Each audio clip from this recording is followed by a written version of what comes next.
سبحان اللہ وبحمدہ سبحان اللہ العظیم سبحان اللہ وبحمدہ سبحان اللہ العظیم۔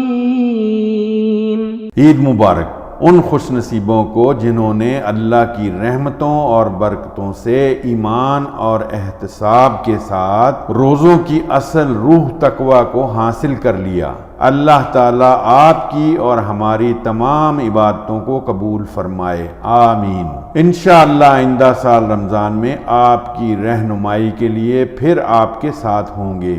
بسم اللہ الرحمن الرحیم، الحمد للہ رب العالمین، والصلاة والسلام علی اشرف المرسلین نبینا و سیدنا محمد وعلی آلہ و اصحابہ اجمعین۔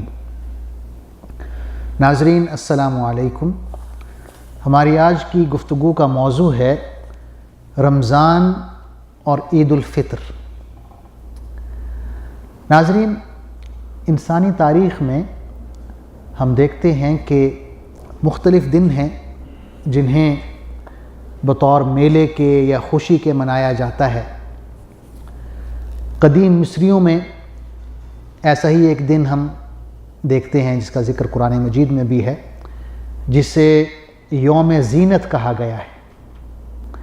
جب حضرت موسیٰ علیہ السلام کی اور فرعون کی گفتگو ہوتی ہے اور فرعون جو ہے وہ مقابلے کی دعوت دیتا ہے، تو وہ یوں گھمنڈ میں آ کے کہتا ہے، قرآن مجید نے فرعون کی بات کو کوٹ کیا ہے، قال موعدکم یوم الزینہ، کہ فرعون نے یوں کہا کہ اب ہمارا جو مقابلہ ہے، اب ہماری جو ملاقات ہے وہ یوم زینت میں ہوگی، زینت والے دن۔ اس دن کو وہ بطور عید کے مناتے تھے۔ اسی طرح حضرت عیسیٰ علیہ السلام کے حوالے سے بھی قرآن مجید میں ذکر آتا ہے سورہ نساء کے آخر میں کہ انہوں نے دعا کی کہ اے اللہ ہمیں آسمان سے ایک دسترخوان عطا فرما، نازل ہو آسمان سے، اور یہ ایک ایسی نعمت ہوگی کہ جس روز یہ دسترخوان ہمیں ملے گا اس روز کو ہم، اس دن کو بطور عید کے ہم منائیں گے۔ قرآن مجید میں یوں آتا ہے، قال عیسی ابن مریم اللہم ربنا انزل علینا مائدۃ من السماء تکون لنا عیدا لاولنا وآخرنا، کہ حضرت عیسیٰ علیہ السلام نے، حضرت عیسیٰ ابن مریم نے یوں کہا کہ اے ہمارے پروردگار، ہم پر آسمان سے دسترخوان نازل فرما اور وہ دن ہمارے لیے عید کا دن ہوگا، ہمارے اگلوں کے لیے بھی اور پچھلوں کے لیے بھی۔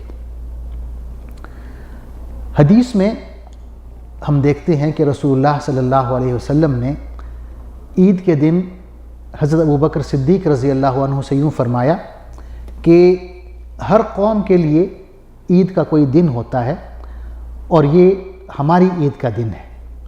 عید الفطر کے موقع پر آپ صلی اللہ علیہ وسلم نے یوں فرمایا۔ عید کے حوالے سے یہ بھی تعلیمات میں آتا ہے کہ عید کے دن روزہ رکھنا حرام ہے۔ اس کے علاوہ بہت سے آداب کا ذکر کیا گیا ہے عید کے دن کے حوالے سے۔ سب سے پہلے یہ ہے کہ آپ نے جلدی اٹھنا ہے، فجر سے پہلے اٹھنا ہے، غسل کرنا مستحب ہے، ناخن تراشنا مستحب ہے اگر ضرورت ہے۔ اسی طرح فجر کی نماز باجماعت پڑھیں اور آپ کے پاس جو بہترین کپڑے موجود ہیں وہ پہنیں۔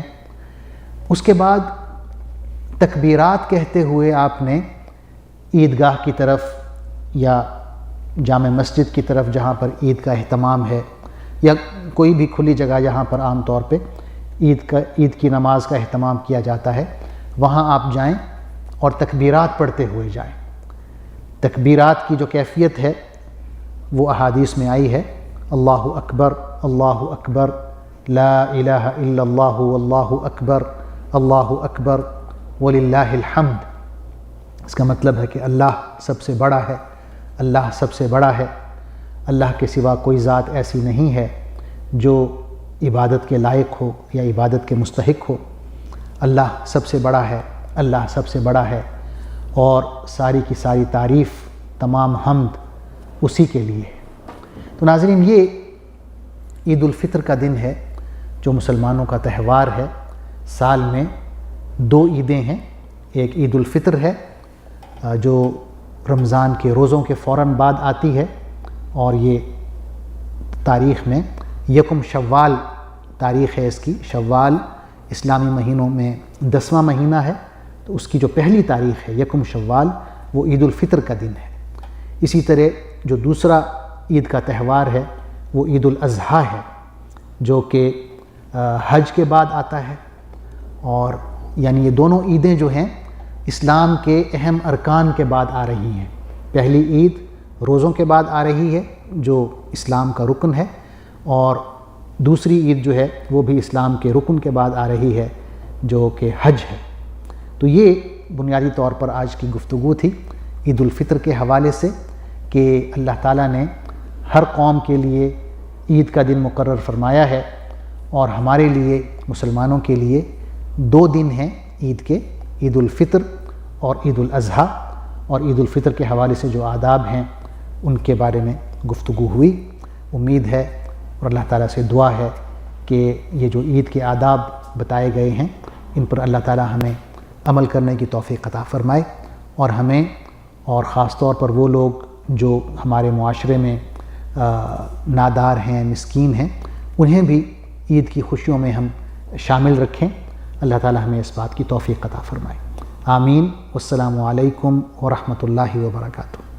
اللہم صلی علی سیدنا محمد وعلی آلہ وصحبہ وسلم۔ اللہم صلی علی سیدنا محمد وعلی